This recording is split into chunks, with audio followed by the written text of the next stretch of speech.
Kipekee kabisa naomba nianze kujitambulisha. Naitwa Dr. Drake kutoka katika kituo cha afya bingwa kwa magonjwa ya macho kinachopatikana katika jiji hili la Dar es Salaam, na nawapongeza kwenu nyote ambao umeweza kuhudhuria kikao hichi kifupi ili tuweze kujadili mambo kadha wa kadha yanayoweza kusaidia kuikomboa jamii yetu dhidi ya magonjwa au maradhi ambayo yanaweza kupelekea wao kupata changamoto za usikivu au kutokuona.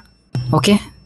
Sasa naomba nikukaribishe Mr. Ngoswe uweze kutueleza watu tuweze kufahamu maana ya vitu hivi ambavyo tunaenda kuvijadili hapa leo, kuhusiana aidha na sababu, changamoto na masuala ya ulemavu wa usikivu na kutokuona. Kwa ujumla wake unaweza ukatoa maana gani au dhana ipi tukaweza kukuelewa kabla tujaanza kujadili?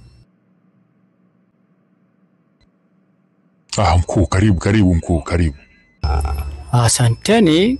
Kama nilivyoweza kutambulishwa na Dr. Drake, mimi naitwa Mr. Ngoswe, na hapa kiufupi naomba nichangie kwa kueleza kuwa usikivu ni uwezo wa mtu kuweza kusikia, na kuona maana yake ni uwezo wa mtu kuweza kuona kitu fulani kilichopo mbele ya macho yake.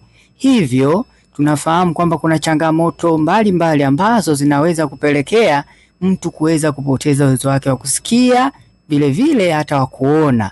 Lakini nisiendelee kueleza vitu vingi ili hali huu ni mjadala. Nadhani huko mbele nitachangia kwenye hizo changamoto au sababu ambazo zinapelekea mtu kupoteza uwezo wake wa kuona au kusikia. Asante.